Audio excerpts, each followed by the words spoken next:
Consider the following three attitudes toward the decline and loss of capacity that has been and continues to be the human experience of aging.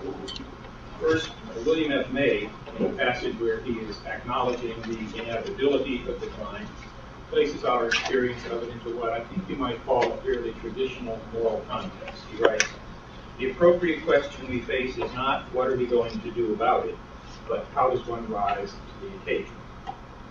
Second, Sherwin Nuland, also recognizing the inevitability and even in certain respects the goodness of decline, suggests in the passage which I'm going to read that continued efforts to increase the average lifespan should go on, but should go hand in hand with just accepting our current maximum lifespan. He writes, "I'm committed to the notion that both individual fulfillment and the ecological balance of life on this planet are best served by dying when our inherent biology decrees that we do.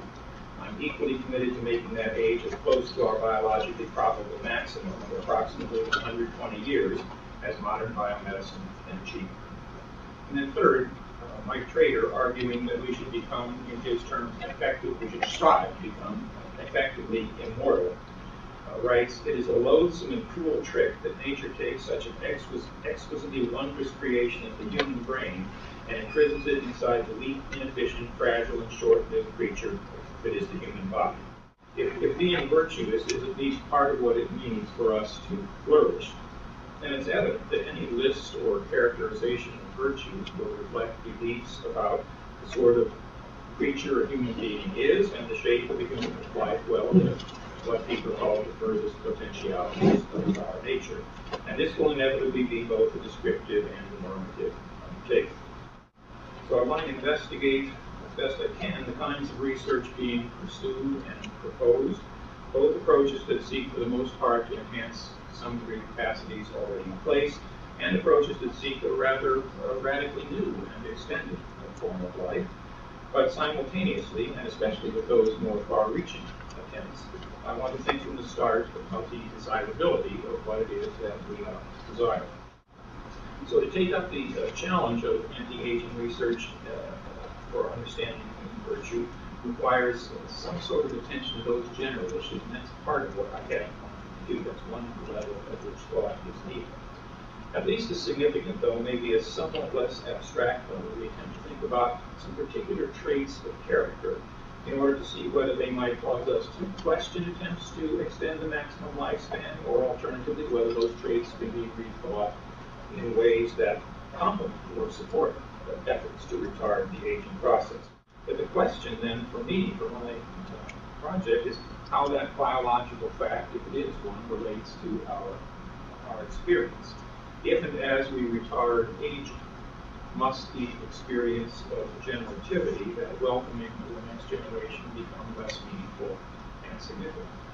If the lifespan stretches out indefinitely for us, might we have less reason to invest our time and energy in the next generation? The project that I have in mind has the following shape. Trying to give due regard to skepticism about the possibility of the more far-reaching proposals for age retardation.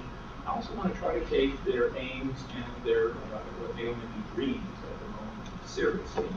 To do that means more than thinking about possible harms and benefits. It means thinking from the outset about the vision of what is good for human beings that is embedded in these proposals. And after all, at least some of that research tends to view what is for us the normal human condition, temporal, embodied, finite, as a problem to be overcome, raising thereby rather fundamental questions about the meaning of flourish. Alongside and in conjunction with that general question, I will also examine certain probably desirable traits of character, such as those I named, considering their implications for how we ought to think about anti-aging research, and considering the implications of that research for how we ought to think about that. Out of this will come, I hope, a set of essays that cast some light on desires and aspirations that are not simply scientific or simply humanistic, but that are human projects, and we have several anticipating